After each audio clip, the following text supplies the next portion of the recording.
Thanks for staying with us. So the group CEO of NNPCL has attributed the increase in fuel pump price to 617 naira in Abuja to the market forces. Many of us were told this a month or so ago, that after the removal of subsidy and the floating of the naira, we have to now buy things according to market forces. But Nigerians are lamenting because the prices of fuel has increased and it's become unbearable for many.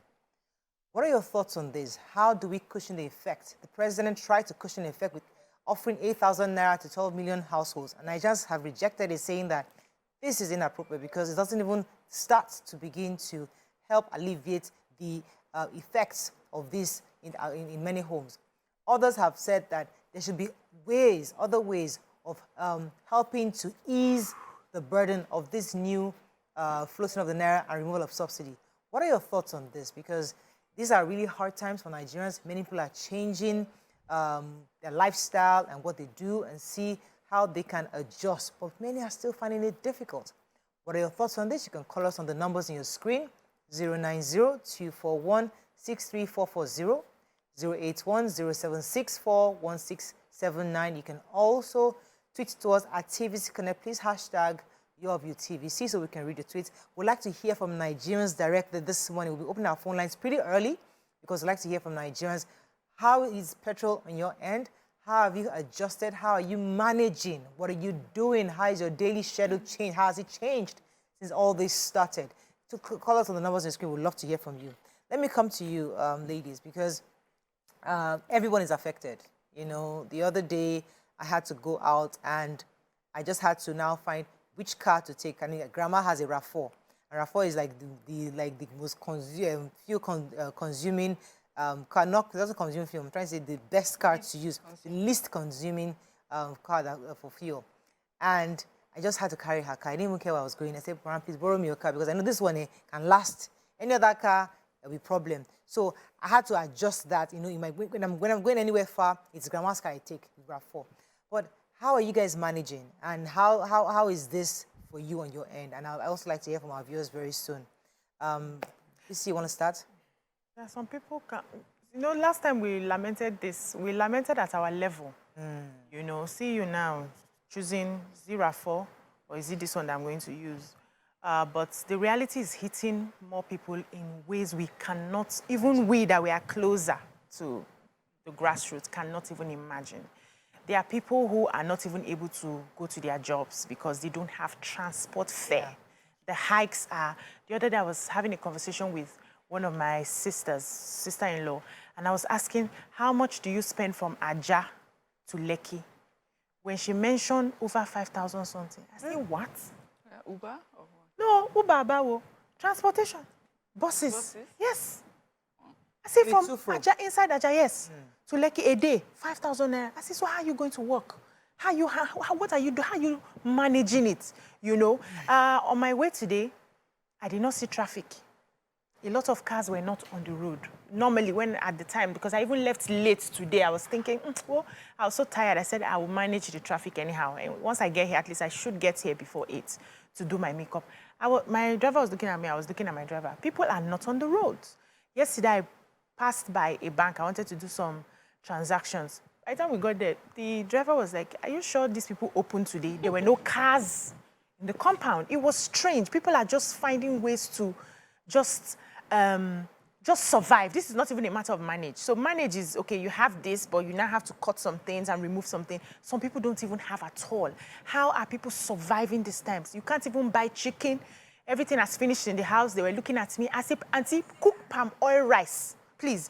Wednesdays we're supposed to do either jollof rice or palm oil. I just realized they've been doing jollof rice every Wednesday. They have left palm oil rice. When they say, we don't have chicken, can you pass and buy? I said, I'm not passing anywhere. Don't send me on that errand. Cook palm oil rice there. There's crayfish, those big crayfish, at least we still have. Use it and put inside the rice. Any child that does not want to eat to go and sleep. But it's worse for a lot of people who their purchasing power is not even there. I'm constantly cracking my head, okay, which additional jobs do I have to do to make sure that I meet up this standard of living I have? Are you sure I will not drop it? If I don't add additional streams of income, I will likely fall from the lifestyle that I think I have. But people don't even, some people don't even have a lifestyle at all. Yeah. How can those people survive? So someone like my driver now, he sleeps in my old house because we still use my old house for my offices. So I allow him to stay there because if he's going back and forth, his home, the cost is crazy. So he sleeps there during the week and then goes on better for him. Just to reduce costs of transportation. These are things that everybody's changing in different ways just to adjust to the times. But again, what do we want as a people? I mean, the president said these are hard times that we have to go through, but Nigerians want to know how long would this hard time be? It's not just how long. It is, you see, there was a bill yesterday by the Senate for 70 billion for cars. 40 for cars, 70 for renovation. For renovation. I mean, let's be honest, how often do we renovate our houses? Why must they renovate their houses, their house, every time that half of them sleep inside anyway? Yeah, so, you know, if we don't see them cutting down their expenses, everybody it's going to lead to resentment. Yeah, absolutely. And they need to actually pay attention to this. Yes. Because what will happen is anarchy. And we cannot afford it. Yeah. Nobody can afford it. I keep on saying it, I don't have any other place to go. This is the only place I have to lay my head. Hey, Joe, please, run this country well. Finish. Thank you, Waiki, for bringing that up, because I think we discussed it also yesterday. Senator Adamaku was trying to defend it, saying that they've not had a facelift in many years. And we're thinking, we just had this conversation about 4 years ago. Exactly. It was 8 years ago. We still had this kind of conversation of renovation of the National Assembly, that you are saying now that no matter what, if they let the light be hanging, for now, you've removed subsidy and you're floating the naira, nobody can afford anything. Let the light hang for a while. Let it hang for a while until we stabilize and start producing, or everybody starts importing, and then the market forces bring the petrol down, and then there's sanity. Right now, don't review anything. That's what you're saying, Waiki. Yes. Come to you, Mariam. Yeah, so on the streets, I mean, the complaints, there's a silence, really.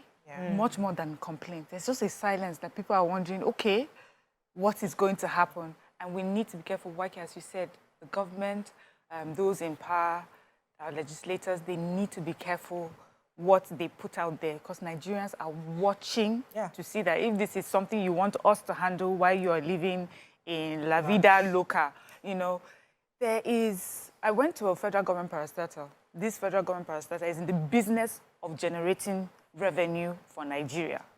And the building is is dilapidated. I don't think that thing has seen a lick of paint in many years. You know, falling doors, things everywhere. Those are the sort of places I would understand if they are getting refurbishment every 4 years.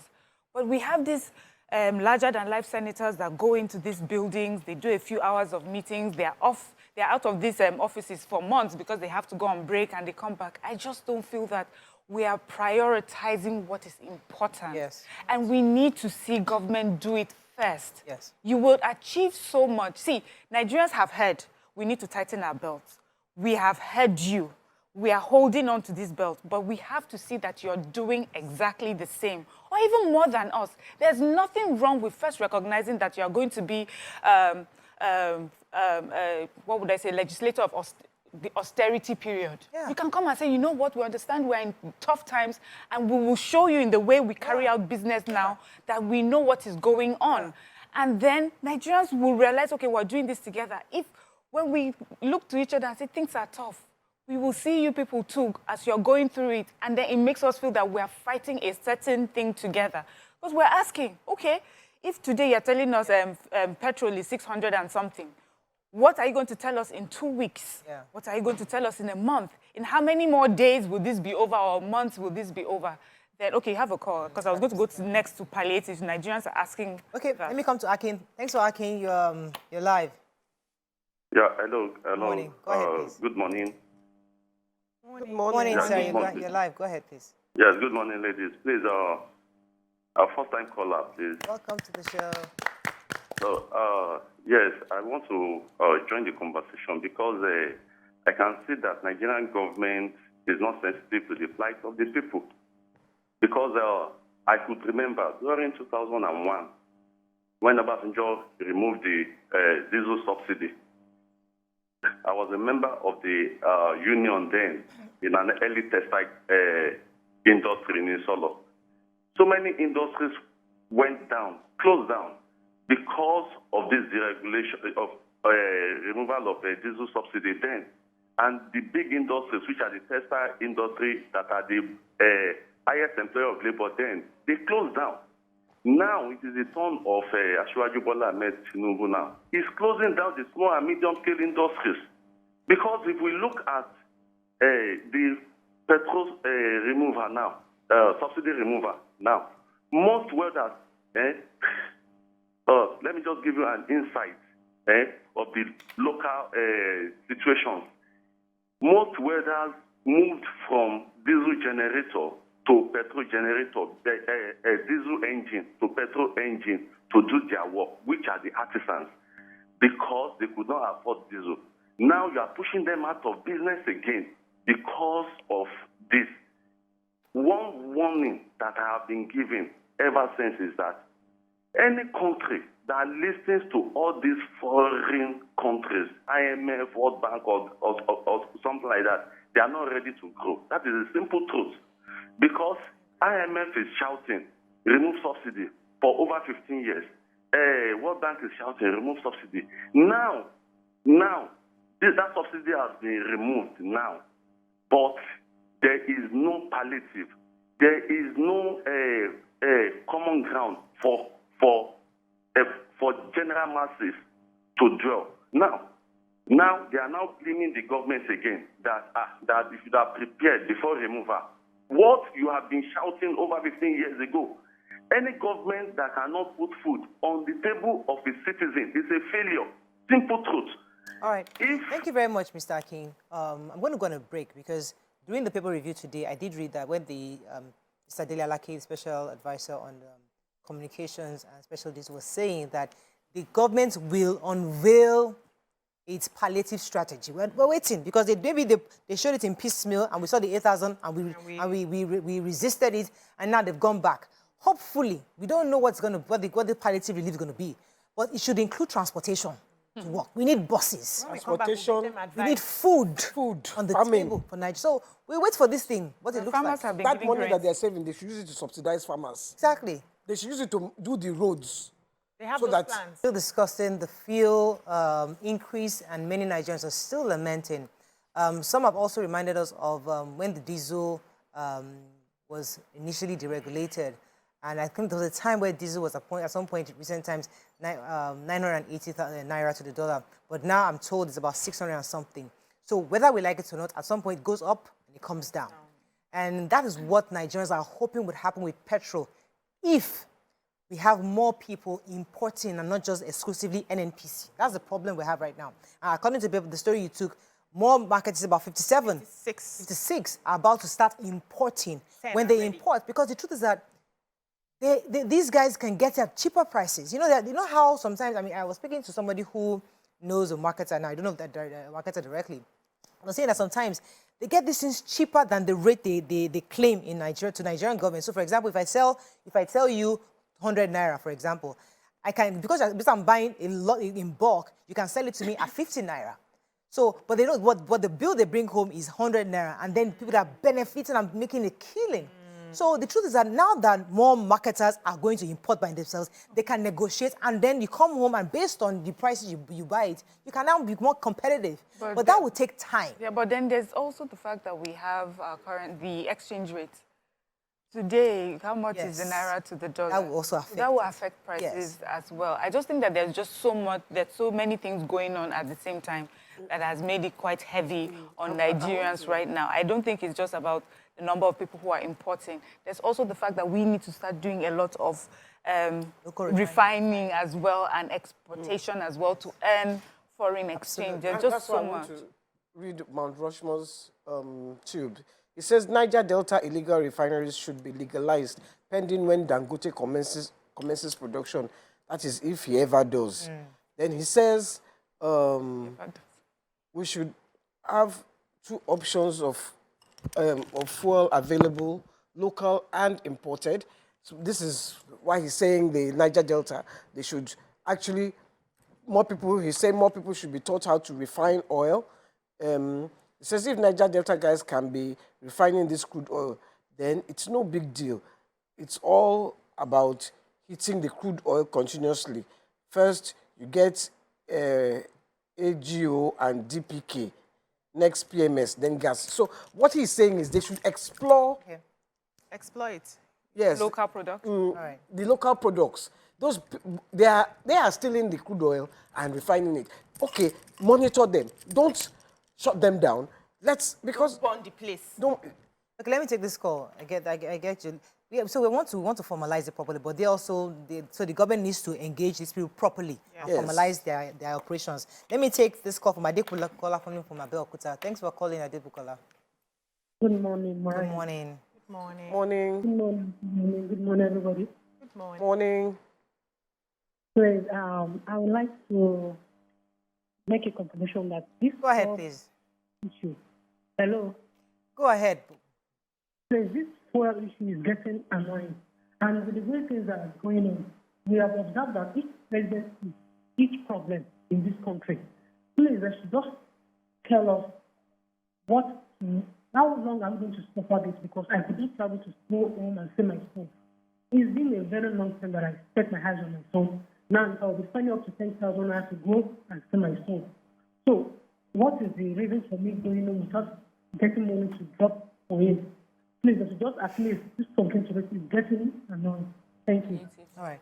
Thank you. Yes, go ahead. So I know that when they started this conversation of taking out a subsidy, they realized that the subsidy that the government claimed they were paying was actually working for the rich and not even the poor, right? And now they want even the rich people to pay the cost-reflective prices of everything, which is fantastic. But I'm just worried that the rich people are still buying their fuel. They are not complaining. They will, even if it's 700, they will still walk into the filling station and buy and purchase. But the people who are suffering this the most are those ones whose purchasing power is so little. The minimum wagers, the people who are not even in the scope of government's minimum wage, the traders in the local places, the villages, the people who earn their daily living are the ones who are most hit by this. And I would expect that the government's focus will be, first of all, on how to subsidize for those people. So you could say, for at least the minimum wages, the workers and all of that, you could push money into transportation. So for now, government is offering almost free transportation for them to go to work. That's on one side. The food prices, make sure that at least we are subsidizing the farmers. They have started giving seeds and all of that, according to grains and all of that, so that at least food is cheap for those people. The rich can sort out themselves. But once you make it like a blanket, and I'm also worried about this amount of money that they want to. I'm glad now that government is going to be reviewing it. But can I suggest that even if they want to pay these people, can they make it up to 50,000 naira? If they suspend that 70 billion and 40 billion for their cars and add to it, they should be able to pay at least 50,000 naira to households for a few months before we see how these market forces would help us and things will normalize. It's just a suggestion. So as they are discussing it now, they should add this one into what they're looking at. Let me take this call from Babatunde. Thanks for calling, Babatunde. Good morning. Good morning, you're live. Good morning to my viewers. This is the first time caller. Welcome to the show. I just want to chip in something. The fuel subsidy is rising up very, very hard. In Ikorodu as of today, we buy for 700 naira, which is too hard.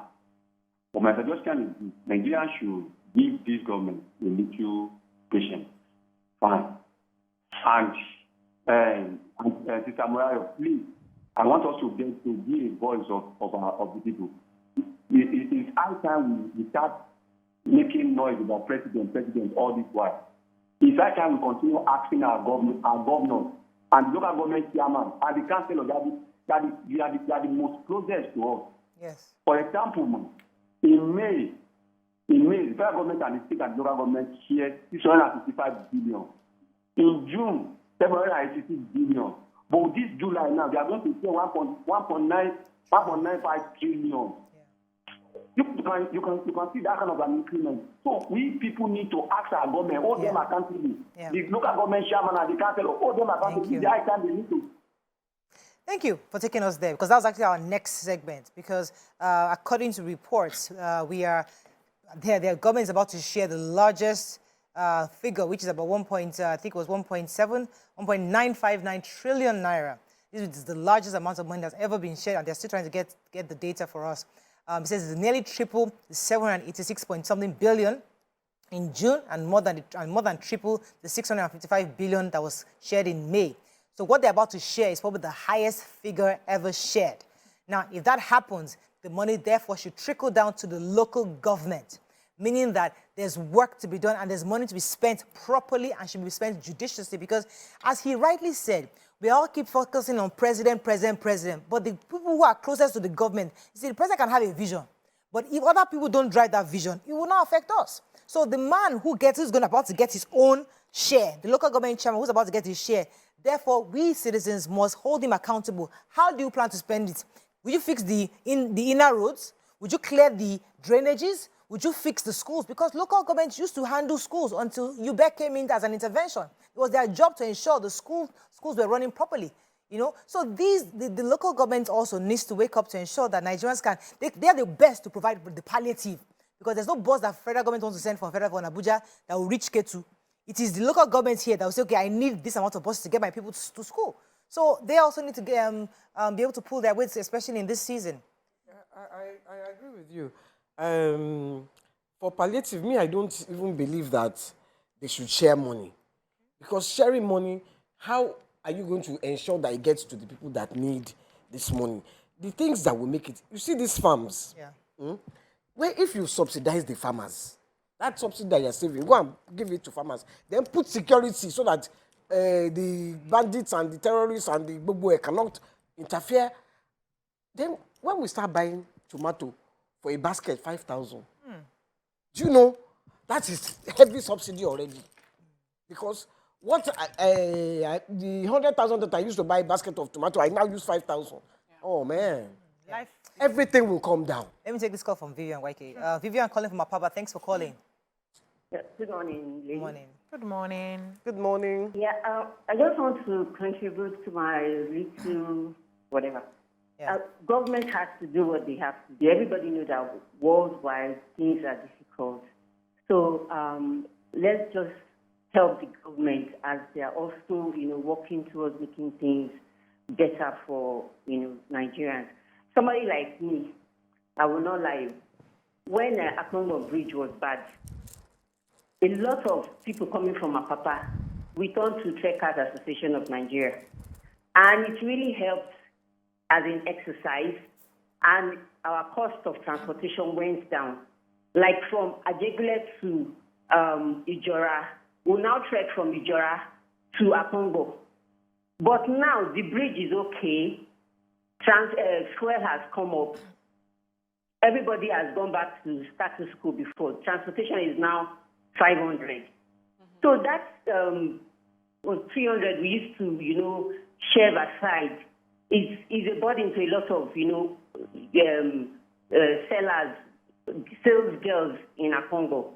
Before, they used to trek from Ajegunle to Ijora. They used to take a bus from Ajegunle to Ijora, from Ijora they now trek to Akongo, which is just 200 naira. But now everything is normal, which is 500 naira.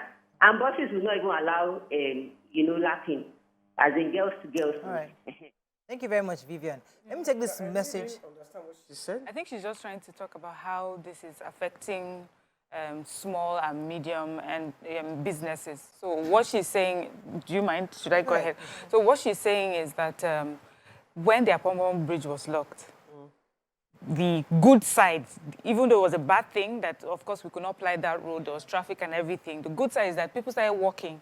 And because of that, the money that they would have put towards transportation, they had it to put it away. Now the bridge is open and they are back to using transportation. But hello, cost of transportation has gone up. So, and that's how it's affecting businesses. Let me take this message, my wife. It says, good morning, Moran, the ladies. I'm sorry if this hurts some people. Truth, like the Northern Star, is constant. This is from Otumba Karim. Some Nigerians are very, very impatient. We want the good things of life, but we are not ready to sacrifice at all. Subsidy on petroleum products has to go pure and simple. If there is no pain, there is no gain. Government is not magic. It is a process, planning, and execution. Nigerians should let the government breathe. Haba. We get that, Otumba. However, government must also show. You must show, because perception is everything. Governments must also show that they are also tightening their belt, because we cannot be agreeing to this comment on one end, and the other end, somebody is proposing 40 billion naira to buy cars.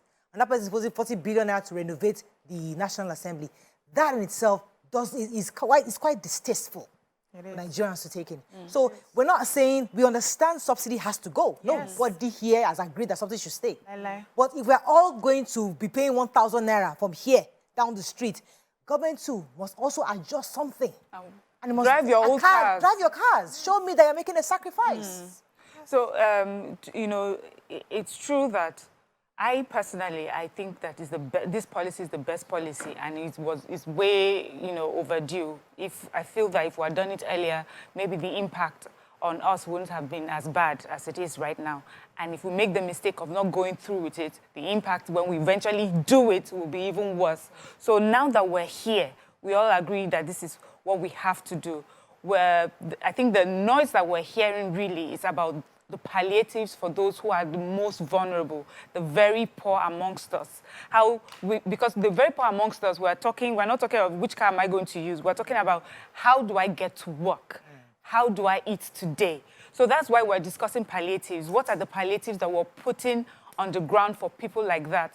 And we're also discussing these palliatives that the distribution has to be done in a way that people do not take advantage. So government, we are calling on government will do its part and make sure that they put the right policies on ground. But now in the execution of it, that's where we talk to each other.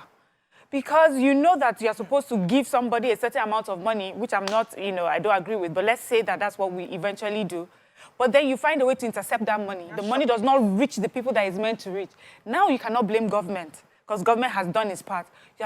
You have to look at each and every one of us. Yeah. What are we doing to make sure that when eventually these palliatives are brought, you know, here, are given to us, we do not misuse it? When they send out grains to the farmers, are the farmers really getting it? Or are you forming some committees of friends that you are giving much more than they need so that they can eventually sell to these farmers? And then when we're talking of farmers going to the farm, we are talking about security. Are you part of the people that you know who these bandits and terrorists are? You are accommodating them, and then they are going into the farms and stopping our farmers from, you know, using the palliatives they've given them as grains to give us, okay. Yeah, just paint a picture of how we're all part of this. We have to all, all hands have to be on deck. Dauda from Bariga, thanks for calling. Hello? You're live. Go ahead, please. Morning, sir. Yeah, good morning. I'm a first-time caller. Welcome to the show. I just want to thank you very much. So my view regarding the removal of the fuel subsidy is that it's a simple issue. The government, as they have removed the subsidy, is a nice something. But the government should look for a way of subsidizing other areas regarding what we produce in Nigeria.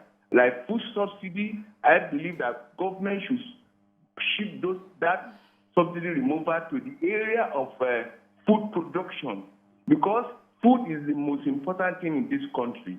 And another area that I believe the federal government should put that money into is electricity. When there's constant power supply, the economy will drive.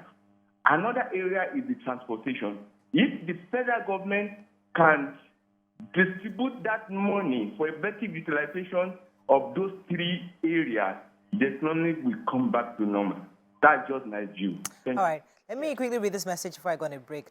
Good morning, Ryo. This is from Dr. Iroro Yarere.